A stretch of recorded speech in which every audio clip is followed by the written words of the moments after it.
What's going on, everybody? Aaron Guyette, Living.Fit's Education Director and Master Coach. But enough about me. This is about Dr. Zach Colls. So Dr. Zach Colls, he's a DPT, he's a CSCS, USA weightlifting certification holder. The education is one thing, the experience. So this guy, NBA, NFL, rehab, recovery, and performance trainer, coach, programmer, right? You name it. Uh, Zach, it's a pleasure to have you on the show.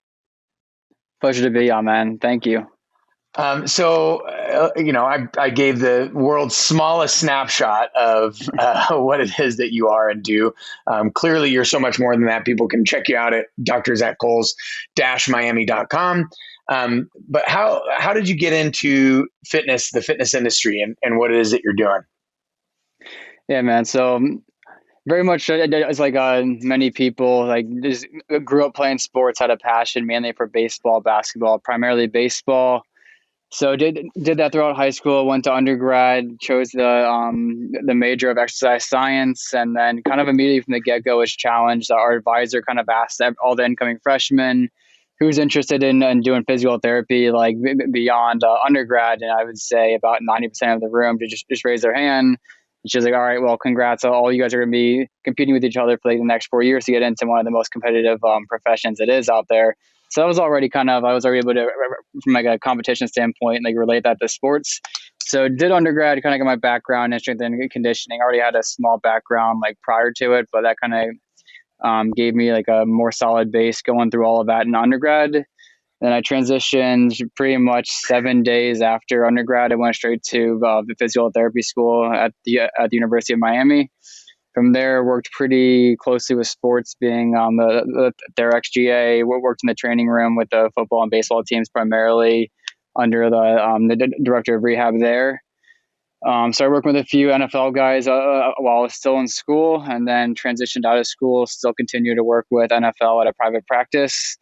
And then probably around the time of COVID is when I transitioned out of that private practice to do my own thing with a partnership at mainly an NBA-driven facility, and started seeing more NBA guys. And then from there, pretty much I got linked to a superstar in the league, and he asked me to come full time with him. So that's what I do during the NBA season now. I travel full time with him, focusing primarily on his rehab recovery work, all his pre and post court work, or pre and post game work as well. And then during the off seasons, I have my practice with my business partner back in Miami, but still I'm kind of like right now currently in LA, just kind of travel all over the place wherever the prep is necessary. Yeah, and for those that are watching this, I'm sure you're seeing a pretty clean image, a pretty clean audio, but uh, Dr. Zach Colls and I went through the ringer to make sure that this thing happened, and so we're making it happen. So obviously, those are some of our small little first world problems or whatever. So first of all, obviously you're into baseball and basketball, but then you sort of kind of launched into NFL. Like that was kind of one of the footholds that you had. Was that because you came out of those other sports? Was that something that you didn't like, or you did like, or what was sort of your take and impression with that?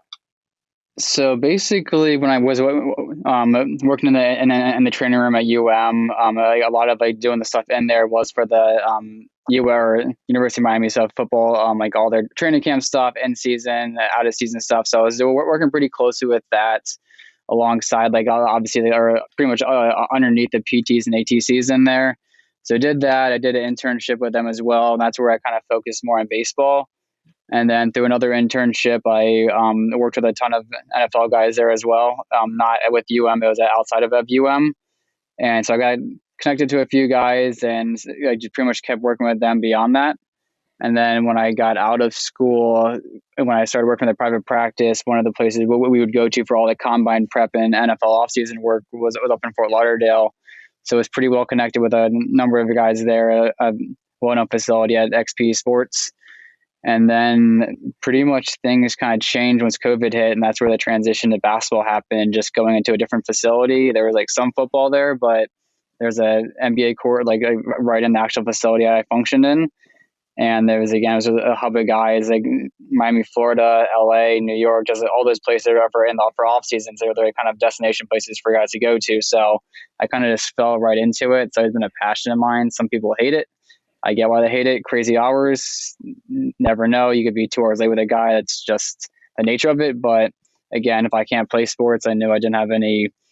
I wouldn't go pro myself. I might as well just do the closest thing to it, and that just pretty much is doing their training and their rehab and recovery. Yeah. So what do you find? What's sort of different or similar with doing programming and training with NFL guys versus doing programming and training with NBA guys? Probably. I mean, even though they're both like super dynamic athletes, high level athletes, programming is very different in season versus off season. NFL guys, like probably load them a lot heavier. It also just depends on the position as well. We've also found like a lot of NFL guys like love being in the weight room, or they'll be in there for hours. NBA guys, I don't say they don't love it, but their passion is typically being on the court. So with them, especially in season, you kind of got to find like the best bang for your buck exercises. So like if you're going to knock out something that say you might have 45 minutes to an hour with someone, if even that's probably max, you just got to find out which exercises are going to like pretty much prep them, still load their tendons, their muscles and everything in season. And so, same thing off season. It's, again, they're usually exhausted. They spend at least an hour on the court, if not more. And that's typically where more their exhaustion comes from. And then just from an injury standpoint, you just got to take in consideration as far as basketball or playing on hardwood court, always jumping, always running, jumping, cutting. So they're more prone to basically knee pain. Everyone knows like jumper's knee. So like, typically we aren't going to be loading these guys super, super heavy. Like you're obviously still going to load them heavy, but not quite as much as I will with a football player. Yeah. Yeah. So what are some common scenarios that you would see amongst most basketball players where it's like, hey, I know going into this that I can deliver, big bang for the buck, big benefit with this particular exercise or this particular therapy or this particular, you name it, recovery tool or technique. Do you have any of those that it's like, hey, yeah, these are some of my staples that I just bring with me every time I see my athletes?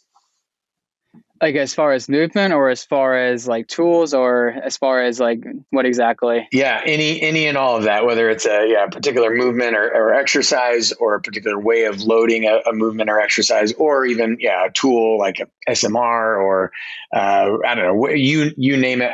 As a DPT, I'm sure you sort of have a laundry list of things that you could choose from, but some of them probably don't have very much bang for the buck, and some of them probably, oh man, this thing every single day, all the time, or whatnot. Yeah, so I mean, so from like a rehab recovery standpoint, like most other PTs, or I'd say like probably most other PTs, is you have a table with you, Graston or instrument assisted soft tissue mobilization tools, cupping, joint flossing. Also do dry needling too. And if you're not familiar with dry needling, it's like the same needles as acupuncture with just a little bit different rationale, more so going towards like the trigger point. Those are probably the main things I bring with me anywhere on the road. There's everything. There's game ready, there's boots, but those are just the main things I know that I'm probably going to use on my guys. If they have 10, 20 minutes to 30 minutes like pre-court, probably going to do all that before and a lot of it after. Of course, there's thousands of things that I couldn't name off from my rehab recovery wise. And from a training standpoint, it really just depends on the player. I mean, to give one example, typically with a basketball player, I'm going to probably use a trap bar more than I am going to use like a straight bar. Just again, there's the interest of that type of lifting just really isn't there. It's more applicable from a power standpoint for them to be pulling with a trap bar where the weight's more centered versus that anterior load. And really just keeping just cognizant in mind is they jump a lot. So they're prone to knee and Achilles pain. I pretty much expect to have knee and Achilles tendinopathy pretty common. So that's a thing I always just take into good consideration. And then another thing is kind of for like just GPP work, the nature of running, jumping, cutting, etc. Your knees are going to go past your toes. So some kind of like split squat, like just pretty much loading like the tendon past the toes. Usually not always super heavy, just like prepping that tendon for like the wear and tear of the season. Isometrics, I mean, that's kind of, I feel like those are overlooked, but it's a huge thing for tendinopathies.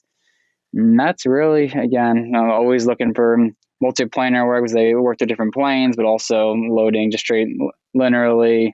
So it really just depends, time of the year, player, et cetera, et cetera. Yeah. So when you do, let's zero in on isometrics then. So when you do isometrics, do you do you do sort of 15-degree, change ups where, if you're trying to get them to Mm-hmm. load tendon over toe, or are you just, hey, let's find that spot that, is your sticking point, or, all of the other things that could, kind of stem from that? Or are you going, okay, let's hit this degree, now let's go 15 degrees further now, or however that might Mm-hmm. be, right? Yeah, I mean, if they're completely healthy and they're dealing with that tendinopathy, I mean, if there's a certain range that bothers them, like it's just flaring them up like crazy, I'm obviously not gonna like touch that range like initially. I'm gonna like dab into it, but it's kind of what working through the range. But from a, just a standpoint, someone's healthy and maybe they just know that they're prone to tendinopathy. I just want to prevent it. Well, we'll just work tendinopathies through the entire range. So and that's open and closed chain. So basic, even just again, sissy squats, isometrics, split squats with like a soleus raise. Again, nothing crazy, but again, it's a very simple example where if I need to get their quad, like Achilles firing at the same time, just put them in the split squat position, putting the knee bend, you get to get the soleus firing as well. Isometrics for the patella tendon, Achilles tendon, quad tendon, all for one. So that's just an example of something where I want to do XYZ. If I isolated one of these or all three of these, would it be a little bit more ideal? Probably so, but only have this much time to get them ready. Let's just throw all three at once. Boom. That takes care of that for the day. I at least loaded that tendon, and I accomplished some type of loading that I want for the day. Awesome. Yeah, that totally makes sense. So then you're low. So now remember, we have like 85% of our audience, they're just getting into fitness. Most of what you said is like way over their head. And then we have trainers and coaches, right? That a lot of what you said is like, oh, I got some of that, but then some of it I don't quite get.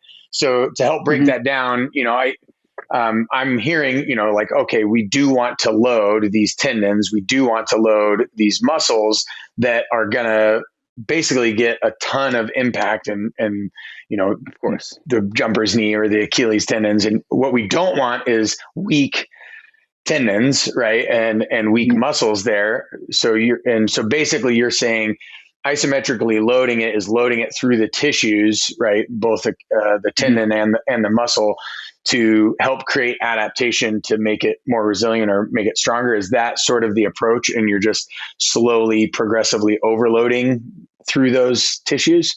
Yeah, that's perfect. I mean, I think those are the keywords right there. Progressive overload is the name of the game. I mean, obviously on social media, you see stuff all over. Like just kind of there's a lot of crazy videos trying to do things. And I kind of say, I mean, it's cool at all and it's challenging, but I'm like, if you have someone worth 30, 40 million, are you really going to have them be doing that? So it's just, I would always kind of put that in the back of your mind. Like, that's cool and all. And I guess it got a bunch of likes or whatever, but I'm like, is this really going to be what you're like, what's your objective there? I always kind of say, like, if you don't have a really objective, it just kind of looks cool. I'm like, and then again, even if you're doing it for yourself, but again, the name of the game, progressive overload, you can't really beat the foundations of strength and conditioning, like the general lifts. Obviously, you can get creative working through different planes, different surfaces, XYZ. I'm all for that, but I mean, even some of the stuff I post, like it's probably not your most traditional things, XYZ, just because you kind of see that everywhere. If anyone asks me, probably the stuff I post is probably 10% of what I actually like. Probably 10% of my programming. Mm-hmm. And programming, again, it's just the foundations of just strength and conditioning, and you just add kind of like a little performance twist to it. That's where, again, working through different planes, different tempos, yeah, exactly. Yeah, no, I love that. It's so refreshing, and this is one of many interviews now with a doctor, either a DPT or, a doctor in some other realm, where they're affirming the same things that I think the really good trainers and coaches know as well, which is like brilliance at the basics, right? Stick to the basic Of course. movement patterns, stick to the, and then you can start to explore outside of that with tempos and things like that.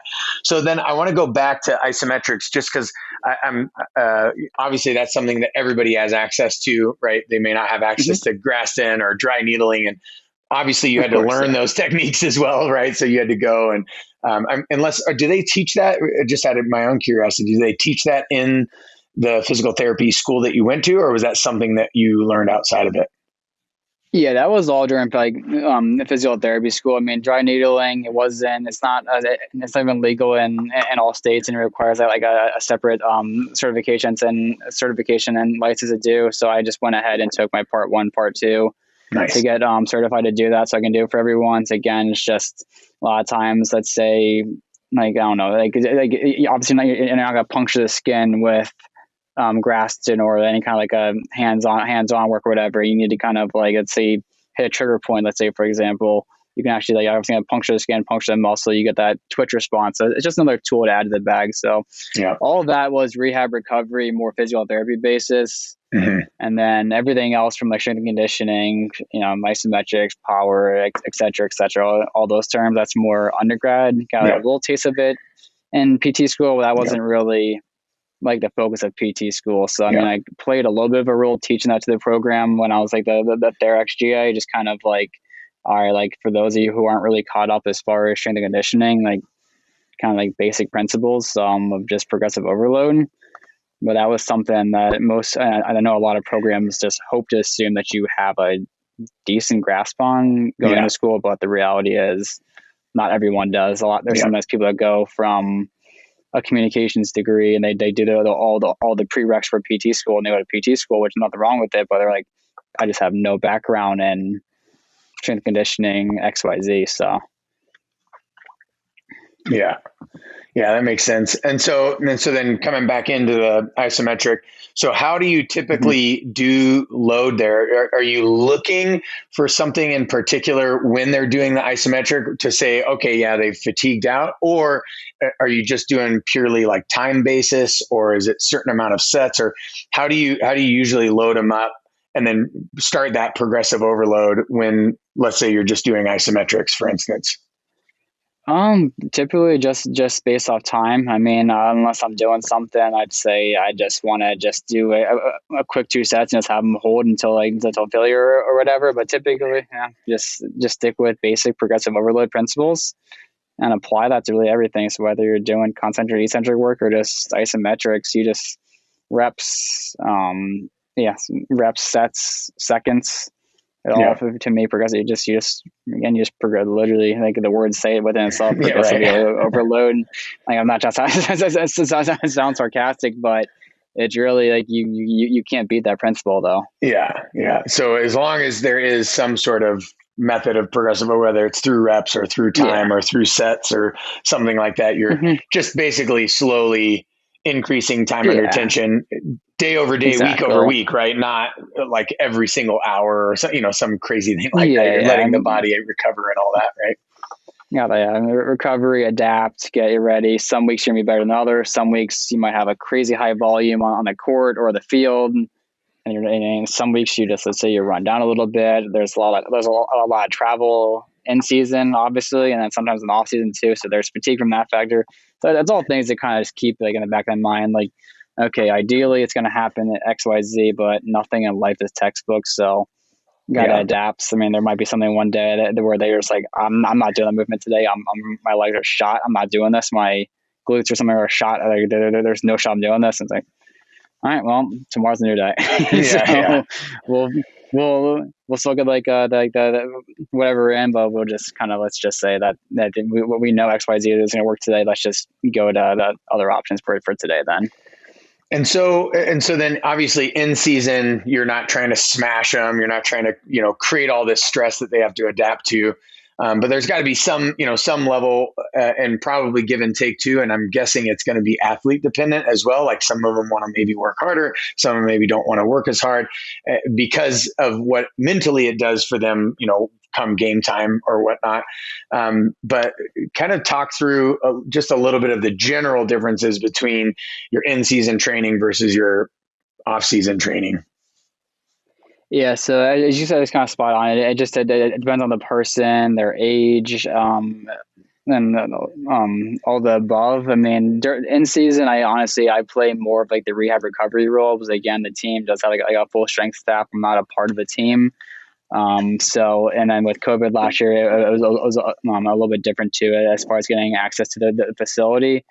But typically in season, again, you're probably they're so drained from so much travel, especially last year. Let's say game ends at 9:10. You hop on a flight. By the time you get on a flight, it's midnight. You land at 3 a.m. We had COVID testing between 7 and 8.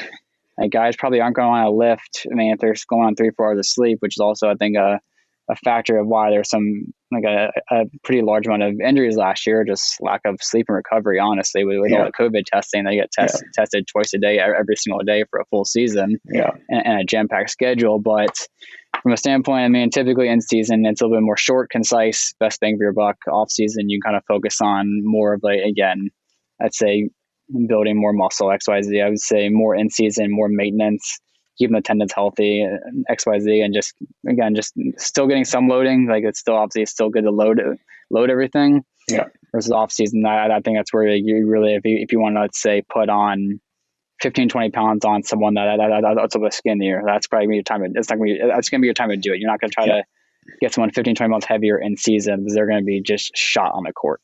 Whether it's their arms, legs, XYZ. And I know I keep saying court, but same for really any sport probably. In season, your lifting volume, I'm sure anyone that even plays any sport, you just know, even from like a high school standpoint, in the off season, you're probably training like crazy, but you have a little bit more time. You can work on specifics. In season, you're probably just doing like just the general maintenance work, trying to stay healthy and kind of in and out of the weight room probably. Yeah. So, and you're getting COVID tested twice a day as well? Is that because or are you able to get around that because you're not in the team? Or in season for me, it was once a day. It was just the players that was twice a day. Okay. So, so you probably have like nasal passages that are just totally bored out and like you don't even have any feeling nose there and anymore throat every morning. Nose and throat every single morning. Jammed on, huh? I just like doing it once. I'm like, nah, I'm good. Like I don't need to do this anymore. Like that sucks. No one was too thrilled about that every morning, and then for them every afternoon too. Yeah, exactly. And so, but it's a little bit different now. It's not as every day, twice a day, all of that stuff.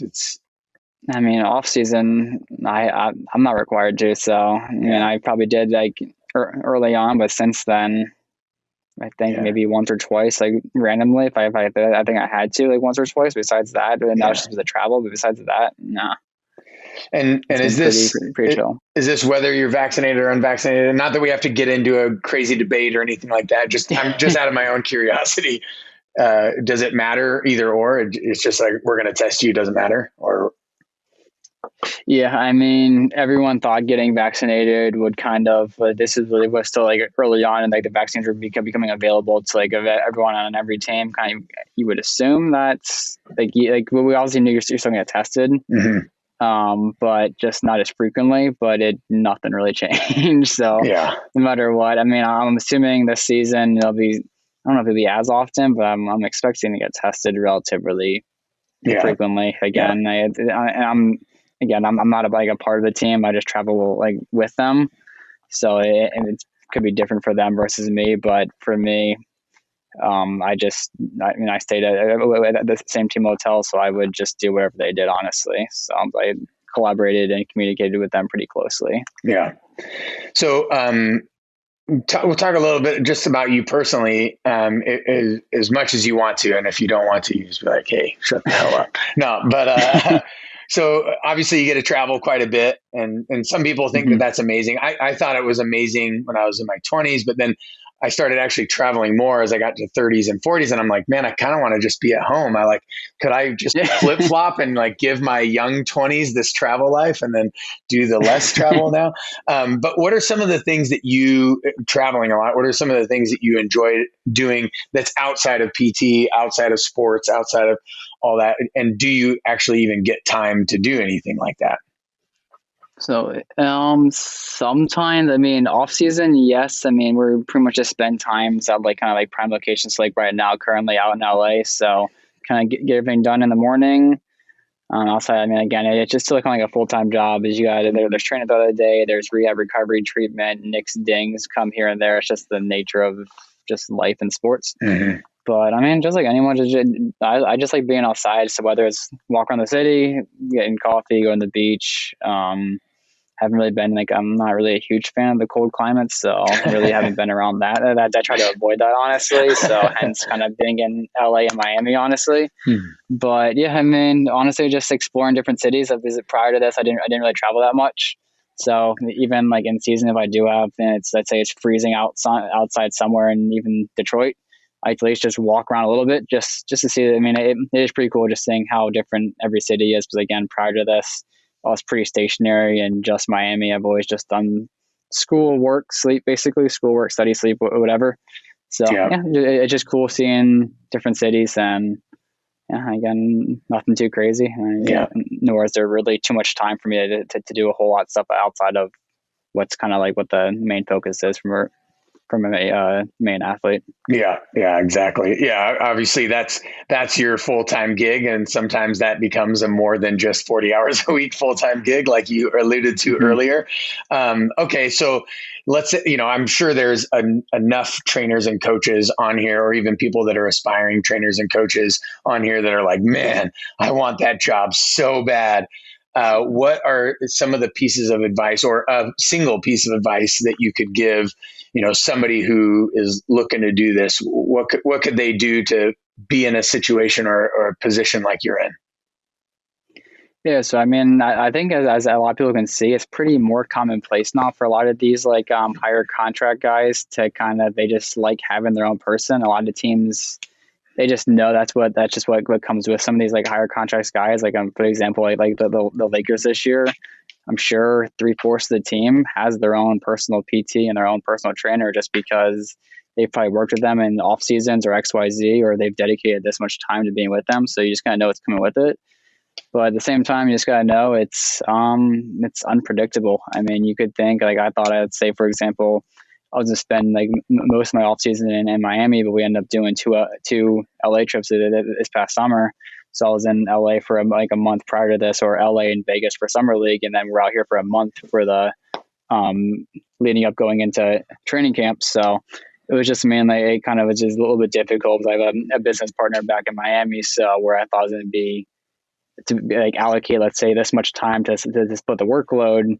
Again, we bounce it back and forth off each other because he plays a similar role to me, but he does it part time basically. But you just got to be ready. Anything's unpredictable. If you're doing training, stuff isn't going to be as late. But if you're doing like for me, my primary role in particular with this player, it's with him. And back in Miami, it's kind of like a split role performance and training. But with the rehab recovery, they're going to want treatment pretty often, especially in season. They're sore, so that goes back to the whole games end of this time. You fly to the next city, and you probably let's say you don't land till 1, 2, maybe even 3 o'clock if you're doing different time zones. I know I'm probably working from maybe 3, 4 until 5, 6 in the morning. I've done that a few times, and then you have to wake up for let's say for example for COVID testing at between 7 and 8. So just kind of just again, there's just small things that you probably don't see that just goes in everything. A lot of things change day to day.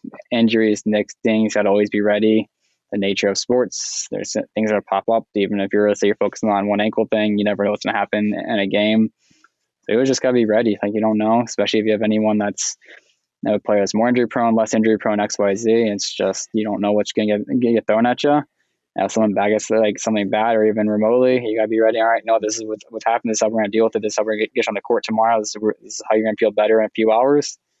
And then just gotta keep them positive. So I mean, if you're going through like a tough season where there are nicks and dings or a team isn't winning X, Y, Z, you also play a role of just keeping that person and like the best positive mindset. Whether it's you yourself and like around a group of people, so usually all these guys have a few groups of people. So just keeping them positive throughout the year too. So Yeah. And outside, like I said, there's obviously, I know it sounds like that's like a bunch of things that are negative, but it's just more so things to just be aware of. I mean, there's so many perks to it as well. I mean, I'm around some of the best athletes pretty much year round, whether it's work or just like a social setting. So that's obviously cool. It's just connect with that, connect with different strength coaches, other physical therapists in the profession, whether it's NBA, NFL, with teams like private ones, because it's similar to myself. So it's opened like tons of doors like that as well. So I mean, there's so much more that's just like it's not like a job title, but you just like it's just naturally going to come with it just because of who and where you travel with. So Yeah. And would you say, obviously, your undergrad and your grad work, right, in PT school, played into this, but then would you say that some of that was where you interned and who you interned with, and is there a way to try to make that happen, or yeah, so what do I you think? mean, being in Miami definitely helps, honestly. Like again, all these you have like off season hubs for players, whether it's like Miami, LA, New York, Arizona, Houston. You just got some big cities where there's maybe a lot of guys there. So that definitely, I can't sugarcoat it. That definitely helps just being in the area.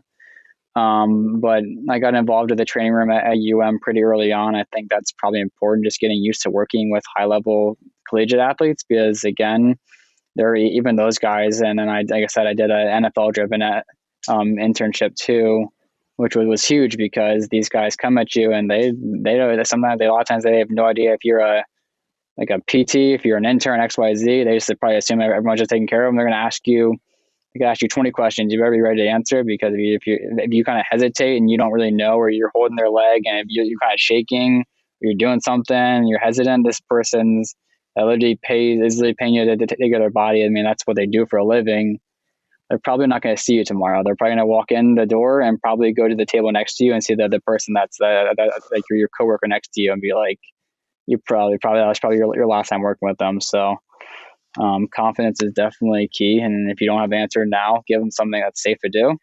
And you better figure it out overnight and then get back to them tomorrow and have that answer. Because the last thing you want to do is be like pretty hesitant and shaky in front of these guys, because that's, again, sometimes they take a one shot and whatever, you don't do your job right. They have so many other resources. They know people in pretty much every city. They'll find someone else in a snap of a finger. Yeah, I think that's massively helpful. And I think it was helpful that you talked through like, hey, I'm not going to, it's super cool, but it also comes with its own issues and problems. And just like, it's like anything in life, everybody that's any thinks, job. There's pros and cons to yeah, anything. exactly. Everybody thinks grass is greener on the other side until they get over there and like, oh man, I'm in the same crappy grass. What happened? Yeah. Just a Again, new tons spot. of upsides, Yeah. tons Yeah. of things that you just gotta just learn to deal with. Again, awesome experience. I wouldn't have traded for anything. I think I'd probably say, as far as sports, going to PT school, I feel like so many people want to do sports. They did some volunteering in the training room, and they're like, "Oh hell no!" They're like, to wake up at 5 a.m., be working with people that are drenched in sweat, they come off the field doing a training camp that could be, the day starts at 5 a.m. and let's say that they're not done with film and stuff until 10 p.m. or treatment or XYZ, and then you do like the same thing for just nonstop, day in day out, just sweating your ass out and Miami Heat every day on the field. These players, some people would do that. They do 2 days of it and they're like, nah, there is no shot. I'm trying to do this for a living. I want a regular go to work 8 or 9, Yeah. be done by 4 or 5, and then I can just tell you, if you want anything sports, even my off season, I get calls. I mean, I've gotten calls at like 11 o'clock on like a Friday. Hey, like, what's up? What are you doing? I'm just like, I'm just like anyone. I'm at a bar or something, or I'm whatever. But I mean, yeah, I can probably help you now, or I can come tomorrow morning or something. So you just gotta be the unpredictability of some of these guys. They kind of just live in their own little time zone or whatever. Yeah. Again, that's the nature of the season, though. I mean, that's their job to take care of their body. So even Yeah. though it might seem abnormal to kind of the everyday person, for them, that's just pretty normal. It's just how they function, and they just got to take care of their body 24/7. If they're super sore or feeling this way, they're probably going to hit up the person that they trust the most. And just some sacrifices got to be made, whether it's family, friends, XYZ. So Yeah. So before we do the final question, we ask all of our guests, what is Living Fit? Have you been able to hold a relationship during all of this chaotic I actually have, travel and all yeah. that? Yeah. Tight. I Well, have, yeah. I wouldn't say I wouldn't say she loves it, oh yeah. but no, I've been able to make it work. That's awesome. Well, we wish you all the best, or I wish you all the best in that, because I know, Appreciate it, man. being a Marine, like, and being gone and whatever, I Oh know yeah. how hard that is on relationships. Mhm. So, and obviously it's two different things, but it's also the same in that you're just gone so much and there's so much demand from you. So I appreciate that. And yeah, so what is, from your perspective and working with, all these super high level athletes, and also really understanding rehab and recovery as well as performance and as well as like just brilliance at the basics, what is Living Fit to you? Yeah, so I mean, in short, I mean, you have one body, and you got to take care of it, and I mean, there's no other way around it. So that's everything, from like an emotional standpoint, physical, mental, pretty much every standpoint you can think of, is just staying well rounded and just taking care of yourself. I mean, a healthy work life, healthy physical active life, a healthy social life. I think all those play a big factors. If you dive way too much into partying into the social life, you kind of forget about XYZ. You just do everything work, which I think I'm more at fault of sometimes. I just kind of get too headstrong into being available from sometimes 5 a.m. until who knows at midnight. I just said it's only work, work, work. But it's kind of finding, like I said, that balance where even just got to block out time. You know what? Today, this is my time to talk to like a loved one, family, XYZ. And so I think it's just living fit is just being as well rounded. And again, you have one body, take care of it from every single standpoint, Yeah. not just physically. Yeah, I love that. I love that for sure. Yeah, because it's more than just physical. Absolutely. Mm-hmm. Well, Dr. Zach Colls, I really appreciate you taking the time. I'm super pumped that our technology held together with duct tape and hopes and dreams. So thank you so much for being on the Living Fit Show. Thank you again.